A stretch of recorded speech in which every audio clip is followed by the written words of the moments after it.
नमस्कार, news our के खास कार्यक्रम मुद्दा ऑन टाइम में आपका स्वागत है और मैं हूं आज आपके साथ वैशाली। इस कार्यक्रम में हम बात करेंगे रायपुर दक्षिण विधानसभा सीट को लेकर। रायपुर दक्षिण विधानसभा सीट के लिए उपचुनाव की तैयारियां तेज हो गई हैं। वहीं कांग्रेस में अंदरूनी गुटबाजी खुलकर सामने आई है, जिसको लेकर बीजेपी भी कांग्रेस को घेरती हुई नजर आ रही है। आज इसी मुद्दे पर करेंगे चर्चा, तो आइए शुरू करते हैं मुद्दा ऑन टाइम।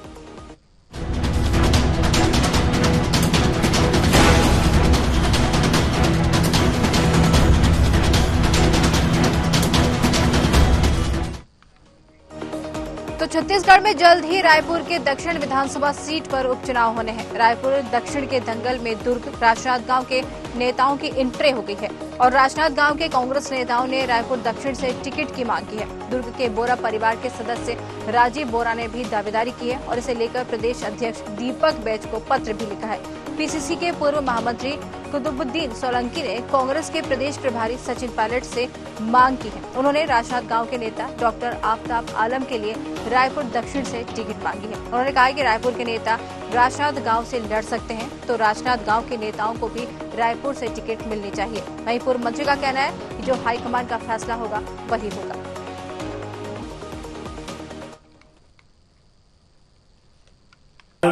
तीन बार रायपुर से प्रत्याशी आके चुनाव लड़ा, उसी तरह रायपुर नांदगांव से डॉक्टर आफताब आलम को टिकट दी जाए रायपुर दक्षिण से।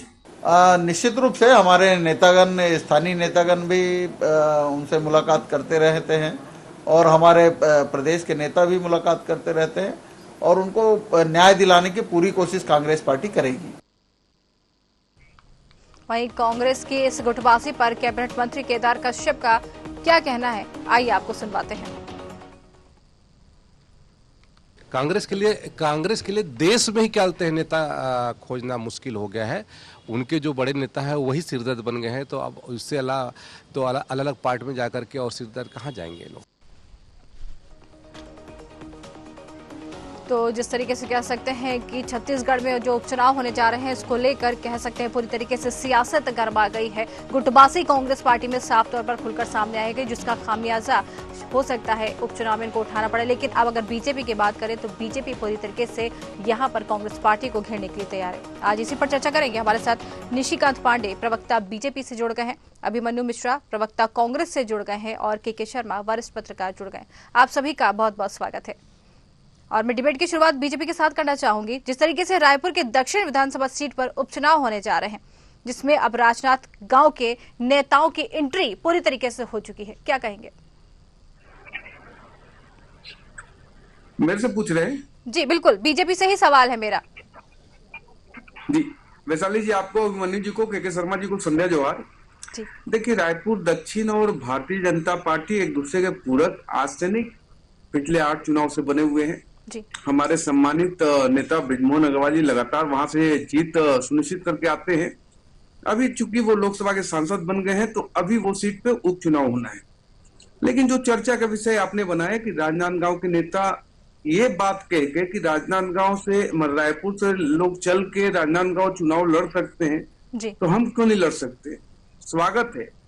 लेकिन कांग्रेस पार्टी से मैं कहता हूं कि भारतीय जनता पार्टी का कोई छोटा भी कार्यकर्ता वहां उम्मीदवार बन के आए, बाकी ना आप अपने सर्वोच्च नेता को उतारना वहां, क्योंकि आपके अहंकार में अभी भी ये झलकता है कि आप उस सीट को जीत सकते हैं।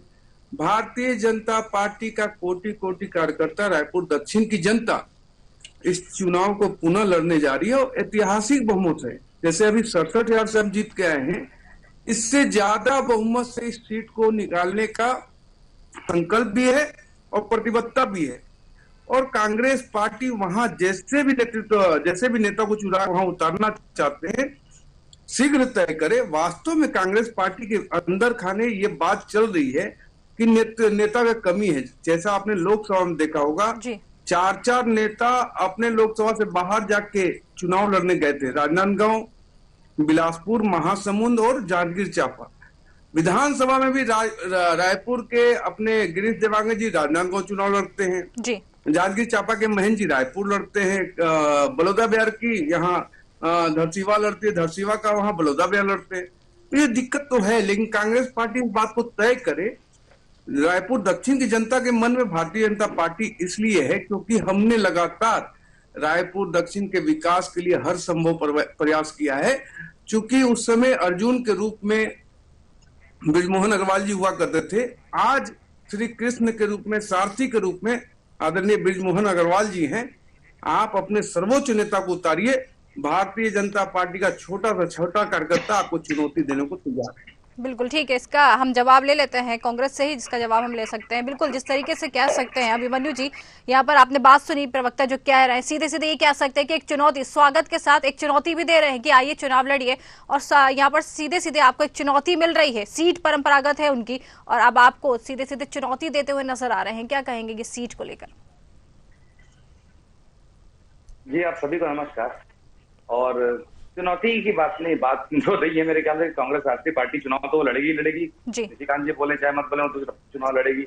और दूसरी जो आपने बात करी इस मुद्दे की कि राजनांदगांव के जो नेता टिकट मांग रहे हैं, आपको बता दूं मैं स्वयं भी राजनांदगांव का ही रहने वाला हूँ जी। और देखिए, टिकट मांगना तो एक लोकतांत्रिक व्यवस्था है, हर किसी को हक है, चाहे वो कहीं का भी हो, किसी भी जगह का रहने वाला हो, टिकट की मांग कर सकता है। अगर उसको ऐसा लगता है कि वो वहां से चुनाव लड़ सकता है और जीत सकता है पार्टी के लिए, तो वो टिकट की मांग करता है, बिल्कुल। और लेकिन जो टिकट देना है, किसको देना है, ये तो पार्टी नेतृत्व ही तय करता है आखिरी में। तो जी बिल्कुल, सब हमारे काफी सारे प्रत्याशी वहां पे हमारे पास है जो टिकट मांग रहे हैं। और उसके बाद जैसे निशिकांत जी ने बात कही कि भारतीय जनता पार्टी का गढ़ है रायपुर दक्षिण विधानसभा, तो मैं थोड़ा उससे, मेरे विचार थोड़े इतर है उससे। देखिए ऐसा है कि मैं स्वयं रायपुर में भी रह चुका हूँ, 5-6 साल मैंने वहां कॉलेज के किए हैं। और जैसा कि मैंने देखा है, बृजमोहन अग्रवाल जी की जो छवि है वो अपने आप में एक अलग छवि है। बड़े वरिष्ठ नेता हैं, 8 बार के विधायक रह चुके हैं, अब एक बार सांसद भी बन चुके हैं, तो उनका कद बहुत बड़ा है, उनका राजनीतिक अनुभव भी बहुत बड़ा है, उनके जनता से जुड़ाव भी बड़ा है। लेकिन जिस तरीके से भारतीय जनता पार्टी ने, अब बृजमोहन अग्रवाल जी की बात मैं नहीं करूंगा क्योंकि वो पार्टी के सदस्य हैं, पार्टी उनके साथ क्या करना चाहती है उनके निजी विचार हैं, और अगर उसका वो स्वयं आवाज उठाते होंगे पार्टी में तो वो जाने, क्योंकि पार्टी से मुझे मतलब नहीं है। जैसे निशिकांत जी हमारी पार्टी के बारे में बात कर रहे थे कि कांग्रेस को ये करना चाहिए, वहां का प्रत्याशी वहां लड़ता है, वहां का प्रत्याशी वहां लड़ता है। अब मुझे ऐसी कोई भारतीय जनता पार्टी से दिक्कत नहीं है। भारतीय जनता पार्टी की टिकट जिसे देनी है वो दे सकते हैं, कहीं के व्यक्ति को दे सकते हैं। आखिरकार तो देखिए, जनता को चुनना होता है कि उन्हें कौन अपने नेता के रूप में चाहिए। और जहां तक गुटबाजी की बात है तो ऐसा बिल्कुल भी नहीं है, सब स्वस्थ रूप से अपने टिकट के लिए मांग कर रहे हैं। लेकिन अभिमन्यु जी, जिस तरीके से आपकी पार्टी, कंप्लीट कर देता हूँ, लेकिन अभिमन्यु जी आपकी पार्टी जिस तरीके से हम लड़ेंगे चुनाव की बात कह रही है, इससे साफ तौर पर गुटबाजी तो निकल कर सामने आ रही है ना? नहीं, बिल्कुल भी गुटबाजी वाली बात नहीं है। टिकट सब लोग मांग रहे हैं कि भारतीय जनता पार्टी में टिकट मांगने वाले लोग नहीं, कई सारे लोगों ने टिकट मांगी है। लगभग 5-6 प्रत्याशी उनके पास भी चल रहे हैं, 5-6 प्रत्याशी हमारे पास भी चल रहे हैं। तो उसमें गुटबाजी की मुझे तो नहीं लगता कहीं तक कोई बात होनी चाहिए।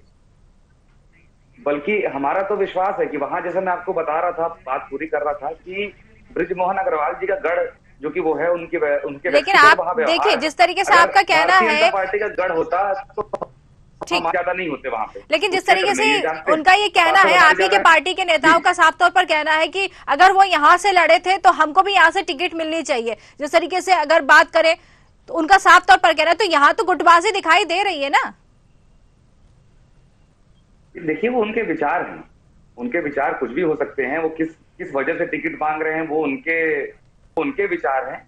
तो ऐसी कोई गुटबाजी वाली बात नहीं है। कोई बड़ा नेता अगर होता, जैसे कि आप बड़े नेताओं की बात करते, जो शीर्ष नेता हैं उनके बीच में कुछ कीर्तन चल रही, तो उसे गुटबाजी कह सकते हैं। ऐसा तो अपने अपने विचार हर कार्यकर्ता रखता है, और इसमें कोई गुटबाजी ऐसी बात तो नहीं है। मतलब आपका कहना है कि गुटबाजी जैसी बात नहीं है, सिर्फ ये विचार है। ठीक है, हम आपके पास वापस लौटेंगे। वरिष्ठ पत्रकार भी हमारे साथ मिलेंगे तो कोई विरोध नहीं करेंगे। ठीक है, हम आपके पास वापस लौटेंगे। वरिष्ठ पत्रकार भी हमारे साथ जुड़े हुए हैं। जी शर्मा जी, जिस तरीके से कह सकते हैं कि इनका कहना है कि पार्टी के अपने विचार हैं, लेकिन यहाँ पर गुटबाजी की बात भी निकलकर सामने आ रही है, तो क्या कहेंगे, ये विचार है या फिर गुटबाजी है? वैशाली जी, आप सही बात पकड़े हैं कि ये जो है राजनांदगांव को लेकर ये कहना कि मैं दमदार प्रत्याशी हूँ, रायपुर दक्षिण चुनाव जीत सकता हूँ, कांग्रेस मुझे टिकट दे, ये अलग विषय है। बात यहाँ पे आती है कि भूपेश बघेल जाके लोकसभा चुनाव लड़ रहे हैं या गिरीश दिवांगन विधानसभा चुनाव जाके राजनांदगांव में लड़ रहे हैं। जब रायपुर के लोग उनके कहने अनुसार बाहर के प्रत्याशी जब राजनांदगांव लड़ सकते हैं तो मैं रायपुर दक्षिण लड़ सकता हूँ। मतलब डॉक्टर आफ्ताब आलम को टिकट दिया जाए, वो रायपुर दक्षिण से चुनाव लड़ेंगे। ये तर्क जो है, इसके कारण गुटबाजी वाली बात आ रही है। बाकी हर कोई दावेदारी कर सकता है। कांग्रेस में तो अब कांग्रेस अभी सत्ता में नहीं है, पूर्व मंत्री बहुत सारे हैं जो चुनाव में लड़ सकते हैं। कांग्रेस को यदि जिताने की बात 1990 से लगातार ये सीट भाजपा के पास है, तो कांग्रेस के लिए तो एक अवसर भी कह सकते हैं और चुनौती भी कह सकते हैं कि बिना बृजमोहन की यदि इस सीट में यदि चुनाव हो रहा है तो कांग्रेस को इसका लाभ उठाना चाहिए, चाहे वो स्थानीय स्तर पर किसी दमदार कार्यकर्ता को देके उसके पीछे पूरी पार्टी पूरी नेता लगे, या कोई नेता ऐसे दमदार नेता आ जाए जिसकी एक छवि हो, क्योंकि राजधानी की सीट है जिसमें प्रदेश भर के मुद्दे रहेंगे। राज्य सरकार के 9 महीने के जो कार्यकाल है उसको लेकर के बात कहें, या तमाम प्रकार के कांग्रेस जो कानून व्यवस्था या अन्य विषयों को लेकर लगातार सड़क से लेकर सदन तक जो आवाज उठा रही है उन विषयों को लेकर कहें, तो एक बड़ा दंगल यहाँ पे रायपुर दक्षिण में देखने को मिलेगा। प्रमुख बात हो रही है बृजमोहन अग्रवाल की छवि, उनकी लोकप्रियता को लेकर के। तो उनकी छवि और लोकप्रियता, ऐसा प्रत्याशी वहां के मतदाता चाहते हैं जो उनकी चेहरा और लोकप्रियता के अनुरूप हो, तो उसके लिए एक लोकप्रियता महत्वपूर्ण है। जो व्यक्ति जो है मतलब छठी से जन्म के समय जो आयोजन होता है उससे लेकर के मृत्यु तक के हर कार्यक्रम में उपस्थिति, मतदाताओं से निरंतर संपर्क, चाहे वो कांग्रेस के हो चाहे भाजपा के, इससे ऊपर उसके लोगों से जुड़ाव, जिसके चलते वो उनके वोटों का प्रतिशत आप देखेंगे जो जीत का अंतर लगातार रहा है। विधानसभा में सर्वाधिक मतों से जीत की बात, लोकसभा चुनाव में जिस ढंग से सर्वाधिक मतों से जीते हैं, और उनके नेतृत्व करने की जो क्षमता है वो अपना है, लोकप्रियता का एक बड़ा विषय है। क्या कि विश्वविद्यालय के अध्यक्ष के रूप में रहते हुए लगातार वो राजनीति में सक्रिय हैं। तो बृजमोहन को लेकर के अब कांग्रेस ये देख रही है कि बिना बृजमोहन के चुनाव लड़ेगा तो ये सीट हम निकाल सकते हैं, निश्चित रूप से निकाल सकते हैं, लेकिन उस रूप में एकजुट होकर कांग्रेस को आना पड़ेगा, क्योंकि सामने आपके पास भाजपा की सरकार है और आप अभी सरकार में नहीं है। तो उपचुनाव में ये माना जाता है कि सरकार जो सत्ता में है उस राजनीतिक दल के प्रत्याशी को लाभ मिला है। इस दृष्टि से कांग्रेस कितनी एकजुटता के साथ, कितनी दमदारी के साथ मैदान में आती है, ये देखना होगा। जी बिल्कुल देखना होगा कि कांग्रेस कितनी दमदारी के साथ आती है। हमारे साथ बीजेपी से निशिकांत जी जुड़े, कुछ कहना चाह रहे थे, पहले आप अपनी बात रखिए, उसके बाद हम आपसे सवाल करेंगे। देखिए, पत्रकार शर्मा जी ने कहा कि बिना बृजमोहन जी के, देखिए बृजमोहन जी के रूप में नहीं रहेंगे, दक्षिण की जनता के हृदय में बृजमोहन जी लगातार हैं। इसी कारण ऐसे परिणाम आपको देखने को मिल रहे हैं। हमारे मित्र भी कह रहे थे कि बृजमोहन जी के साथ पार्टी क्या कर रही है। देखिए, हमारे यहाँ और आपके यहाँ के परिदृश्य थोड़े अलग है। हमारे यहाँ व्यक्ति एकदम निचले पायदान पे है, पार्टी दूसरे पायदान पे है और राष्ट्र सबसे ऊपर पे है। तो व्यक्तित्व के आधार पे हमारे यहाँ राजनीति नहीं होती। कमल फूल के निशान के नीचे एक परिवार की तरह भारतीय जनता पार्टी काम करती है। रही बात रायपुर दक्षिण की, रायपुर दक्षिण में लगातार आपने इतने बड़े बड़े नाम दिए हैं। 1990 से बात कर रहे थे के शर्मा जी, कांग्रेस पार्टी ने हर हथियार इस्तेमाल किया, लेकिन आज तक उनको असफलता ही हाथ लगी। उसका कारण क्या है? भारतीय जनता पार्टी का जो कार्यकर्ता होता है, चाहे वो बृजमोहन जी के रूप में ही आप देखें, वो जन जन के नेतृत्वकर्ता के रूप में काम करता है। और रायपुर दक्षिण ही नहीं, पूरे प्रदेश के नेतृत्वकर्ता के रूप में आदरणीय बृजमोहन अग्रवाल जी हैं। चूंकि वो लोकसभा चले गए हैं और ये सीट वैकेंट है, उपचुनाव होने जा रहा है, तो पार्टी का जो भी कार्यकर्ता यहाँ पे प्रत्याशी के रूप में होगा, रायपुर दक्षिण की जनता उसको आशीर्वाद तो देगी। हर बूथ पे कमल खिलाए, इसकी सुनिश्चितता जो करनी है, हम जैसे छोटे छोटे कार्यकर्ता लगातार अपने पुरुषार्थ से करके दिखाए। कल हरियाणा का आपने परिणाम देखा। ऐसे ही लगभग ऐतिहासिक मतों से रायपुर दक्षिण हम पुनः जीतने वाले हैं, इसमें कोई शंका नहीं है। जी वैशाली, बिल्कुल रायपुर सीट जीतने का आप दावा कर रहे हैं। अभिमन्यु मिश्रा जिस तरीके से कह रहे हैं रायपुर सीट, हरियाणा चुनाव की बात इन्होंने कही, अब रायपुर सीट की दावेदारी ठोक रहे कि चुनाव ये जीत के दिखाएंगे। आप किन मुद्दों को लेकर जनता के बीच जाएंगे? क्योंकि बृजमोहन अग्रवाल जब वहां से गए हैं तो ये सीट परंपरागत सीट मानी जाती है, अब ये सीट इनके खाते में है। उनका साफ तौर पर कहना है कि ये सीट वो जीत के दिखाएंगे। आप किन मुद्दों को लेकर जनता के बीच जाएंगे जो जनता आपको समझे?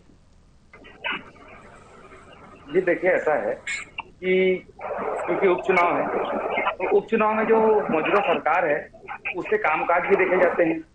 उसके बाद जो भी प्रत्याशी उतरता है सत्ता सरकार की ओर से, वो अगर जीतता है तो फिर उसकी शासन में क्या भूमिका रहने वाली है, ये भी जनता देखती है जी। और जैसा कि बताया कि भारतीय जनता पार्टी का गढ़, तो हम नहीं मानते कि वो कोई भारतीय जनता पार्टी का गढ़ है। वो बृजमोहन अग्रवाल जी की वहां परफॉर्मेंस बहुत जबरदस्त लेकिन मैं अभी थोड़ी देर पहले कहा कि पार्षद अगर देखे जाए तो उस क्षेत्र में कांग्रेस के ज्यादा है। तो ऐसा नहीं है कि हम बिल्कुल जीरो पे हैं या फिर पहली बार हमको वहां पे उठना है या कुछ है। हमारी वहां पे तैयारी है, हमारे नेता है, जितने लोग टिकट मांग रहे हैं वे सब भी वहां पे काम करेंगे। टिकट तो फाइनली किसी एक को ही मिलेगी, लेकिन वे सब काम करेंगे। मुझे जैसा कि लगता है कि भारतीय जनता पार्टी के नेता जो आजकल बयान दे रहे थे जिस प्रकार के कि बृजमोहन अग्रवाल जी भी साथ में रहेंगे, तो वो इस उम्मीद में है कि बृजमोहन अग्रवाल जी सामने खड़े रह के अपना हाथ प्रत्याशी के ऊपर रखेंगे और जनता को बोलेंगे कि हाँ भाई इसको वोट दो और फिर वो जिता ले जाएंगे। लेकिन तो आप मुद्दे क्या रखेंगे? जहां तक मुद्दे मुझे ऐसा जनता के लगता है सामने कि क्या आप रखेंगे, ये भी तो बता दीजिए। मुद्दे क्या रखेंगे जनता के सामने? बिल्कुल मुद्दे रखेंगे। जो 9 महीने की इनकी जो शासन है उसमें जो इन्होंने, चाहे वो सुरक्षा व्यवस्था, स्वास्थ्य की व्यवस्था हो, चाहे वो पुलिस की व्यवस्था हो, चाहे वो अलग अलग जितने भी मापदंडों पे ये लोग फेल साबित हुए हैं, चाहे वो गिरोधपुरी घटना हो, ये तो दुनिया की पहली घटना है। तो ये जब जो सरकार के फेलियर है ये सबको लेके हम जनता के बीच जाने वाले हैं। उसके अलावा तो बृजमोहन अग्रवाल भी मुद्दा बनेंगे क्या? ये कहेंगे कि उनकी बात नहीं मानिएगा, बृजमोहन अग्रवाल भी मुद्दा बनेंगे? उनको बृजमोहन अग्रवाल जी मुद्दा इसलिए है क्योंकि उनको वहां से खसकाने के लिए भारतीय जनता पार्टी ने रायपुर दक्षिण की जनता को छला है। मैंने अभी थोड़ी देर पहले कहा कि अगर उनको सांसद की टिकट देनी थी तो 4 महीने पहले उनको विधानसभा लड़ने की जरूरत क्या थी, उसके बाद मंत्री भी बनाने की क्या जरूरत थी। उसके बाद उनको जब लोकसभा की टिकट आई तब उनकी माता जी का देहांत हुआ था, 13 दिन भी नहीं हुए थे। उनका तो कहना था कि मुझे तो पता भी नहीं था ना फोन आया, ये टिकट आ गई है, अब चल ठीक है देखा जाएगा, जो पार्टी जो कह रही है करेगी, करेंगे। तो ऐसा हमको भी तो उनसे भी ऐसा मन नहीं लग रहा था कि वो लोकसभा जाना चाहते हैं, छत्तीसगढ़ को छोड़ के जाना चाहते हैं। तो बिल्कुल मुद्दे तो बहुत सारे होंगे। जो जनता को वहां इन्होंने छला है वो भी मुद्दा होगा। उसके बाद जो हमारा प्रत्याशी होगा वो भी मुद्दा होगा। जो उनका प्रत्याशी वो खड़ा करेंगे वो भी जनता देखेगी। ठीक है, इसका जवाब हम ले लेते हैं। कहना चाह रहा था कि बोलने से 10 सेकंड बस मैं ये कहना चाह रहा था कि आजकल एक दूसरे की जिस तरह से चाह रहे हैं कि एक नेता बोल देगा कि इसको वोट दे दीजिए तो वो जीत जाएगा, तो ऐसा आजकल राजनीति में मैं देखता हूँ शायद होता नहीं है। क्योंकि हम तो अभी लोकसभा चुनाव में देखे कि जहां जहां विधायक थे वो अपने क्षेत्र में जितने वोट पाए थे उतने वोट वो लोकसभा के प्रत्याशी को नहीं दिला पाए। तो राजनीति जो है बदल रही है, चेहरा मायने रखता है, कामकाज मायने भी रखे हैं क्योंकि उपचुनाव है। और सारे मुद्दों को लेकर के हम चुनाव में उतरेंगे और बिल्कुल जीत भी हासिल करेंगे। बिल्कुल ठीक है, आपके पास वापस आएंगे, आपके पास वापस आएंगे। वरिष्ठ पत्रकार हमारे साथ जुड़े, आपके पास आएंगे के शर्मा जी, लेकिन इसके पहले निशिकांत जी कुछ कहना चाह रहे थे। जी कहिए। अभिमन्यु जी ने कहा कि बृजमोहन जी को विधायक चुनाव लड़ाने के बाद लोकसभा क्यों दिया गया, तो मैं जानना चाहूंगा कि भूपेश बघेल जी को क्यों दिया गया, देवेंद्र यादव जी को क्यों दिया गया, ताम्रध्वज साहू को, शिवडहरिया को क्यों दिया गया। जवाब नहीं होगा आपके पास।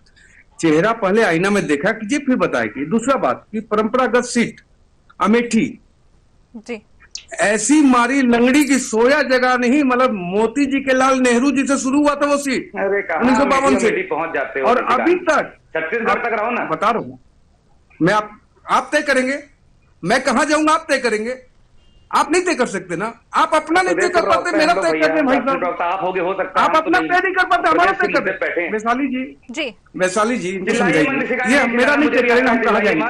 नहीं, एक एक करके बोलिए। नहीं तो आप तय नहीं करेंगे। ठीक है, एक एक आप करके नहीं तय करेंगे। आप कोई नहीं होकर तय करने वाले, आप कोई नहीं होकर तय करने वाले, तो थोड़ा सा आप रास्ते पर रहिए।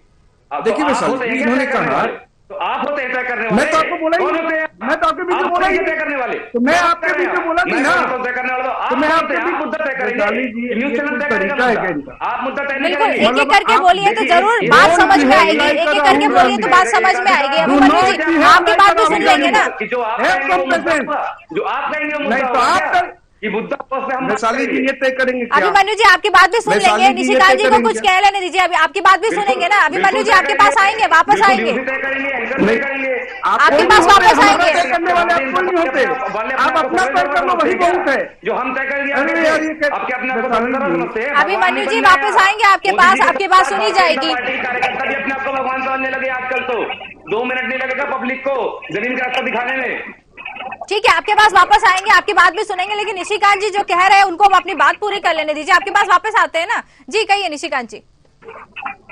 अभिमन्यु जी 2 मिनट नहीं, आपको पूरा 5 साल देता हूं, जो दिखाना होगा दिखा देना, मैं यही बैठा हूं। दूसरा, इन्होंने कहा कि बृजमोहन जी को लोकसभा दे के हटा दिए, तो क्या भूपेश बघेल जी को हटाने की व्यवस्था बनाई थी आपने? देवेंद्र यादव को हटाने की व्यवस्था बनाई थी? नहीं ना। ऐसा नहीं होता। जो उम्मीदवार हमने चयन किया, मेरा सवाल था कि मंत्री क्यों बनाया गया? इसमें कोई दिक्कत नहीं था। दूसरा हटाना ही था तो मंत्रालय क्यों दिया गया? आप उस आपको बीच में बोलने की समस्या क्या है वैशाली जी? डेकोरम डिबेट का सिखा के बुलाया, बताना तो पड़ेगा कि मेरा सवाल क्या था। मैंने डिबेट का डेकोरम सिखा के बुलाया कीजिए। ऐसे आप डिबेट क्यों डिरेल नहीं कर सकते? मंत्री क्यों बनाया? आप ऐसे डिबेट को डिरेल नहीं कर सकते। परेशानी झेल रहा है क्योंकि इनको मंत्री बना के फिर हटा दिया गया। ये मेरा सवाल है। अरे शिक्षा मंत्री क्यों बनाया गया? इनको हटाना ही था। अभिमन्यु मान लीजिए, अगर मान लो लोकसभा का चुनाव हार जाते तो क्या वैशाली जी ये तरीका है क्या? बिल्कुल बिल्कुल वैशाली जी ये बिल्कुल, तरीका है क्या? रुक जाइए। अभिमन्यु जी आपके पास वापस आएंगे। अभिमन्यु जी आपके पास वापस आएंगे। अरे वैशाली जवाब दीजिए, बात को मत भटकाइए। वैशाली जी ठीक है, वो जवाब दे तो रहे हैं, आप सुनिए ना। जवाब वो दे तो रहे, आप सुनिए उनका जवाब। वो आपको जवाब दे रहे हैं, फिर उसके बाद आप जवाब दीजिएगा। आप सुनिए जवाब को। इन्होंने कहा मंत्री पद क्यों दिया गया? अभिमन्यु ठीक है, आपको जवाब मिल जाएगा ना। मंत्री पद क्यों दिया गया, ये जवाब आपको मिल जाएगा। आप जवाब तो सुनिए, आप जवाब सुनिए, वो आपको जवाब दे रहे हैं जी। अभिमन्यु जी ने कहा कि मंत्री के पद क्यों दिया गया। इनके पास 2004 से 14 तक बहुमत मिली। एक भी व्यक्ति इनको ऐसा लोकसभा में नहीं मिला कि प्रधानमंत्री बनाया जाए, राज्यसभा से भेजा गया। क्यों भेजा गया? हम सवाल पूछिए आपसे। अरे हमारी पार्टी, हमको तय करने दो, आप क्यों तय करने वाले हो? जो सवाल पूछ रहे हो जवाब दो ना। कहाँ बात घुमा रहे हो? अरे मैं आपका स्टाफ नहीं हूं, मैं आपका स्टाफ नहीं। आप बात सुनिए, बीच में डिस्टर्ब करना बंद कीजिए। देखिए, रायपुर दक्षिण की जनता के मन में क्या है वो लगातार 8 बार से हमने देखा, 9वीं बार भी देखेंगे। लेकिन अगर कांग्रेस पार्टी को लगता है कि कोई बड़ा नेता को उतारने से उनको फायदा होता है, तो आज के डेट में उनके सबसे बड़े नेता हैं दीपक बैज जी। आदरणीय दीपक बैज जी का नाम घोषित कर दीजिए। हम चुनौती लेने को, स्वीकार करने को तैयार है। कोई किंतु परंतु नहीं है। भारतीय जनता पार्टी का एक एक कार्यकर्ता अपने पुरुषार्थ से रायपुर दक्षिण को पुनः अपने कब्जे में करेगा, ये तय बात है। अब आप बोलिए निशिकांत जी। बिल्कुल अभिमन्यु जी, निशिकांत जी ने अपनी बात पूरी कर ली, अब आप भी अपनी बात पूरी कर लीजिए। कहिए, फिर हम वापस से के शर्मा जी हैं उनके पास भी जाएंगे। कहिए अभिमन्यु जी। जी मैं सुन नहीं पाया इस बीच आवाज। ठीक है, सुन नहीं पाया, बताएंगे? ठीक है क्या सवाल किया उन्होंने? ठीक है, आपके पास वापस आते हैं। के शर्मा जी हमारे साथ जुड़े हैं जी। जिस तरीके से यहाँ पर अगर बात करें रायपुर दक्षिण की जो उपचुनाव होने जा रहे हैं, तो इसमें अब यहाँ पर कांग्रेस को कितनी मेहनत करनी पड़ेगी? क्योंकि अगर कहें बात यहाँ पर कांग्रेस, जिस तरीके से बीजेपी उनको यहाँ पर सीधे सीधे ये कहती हुई नजर आ रही है कि चुनाव जीत के दिखाएंगे, अब कांग्रेस पे अगर बात आ जाती, कांग्रेस को इस पर कितना यहाँ पर मेहनत करनी पड़ेगी जनता के बीच में जाकर?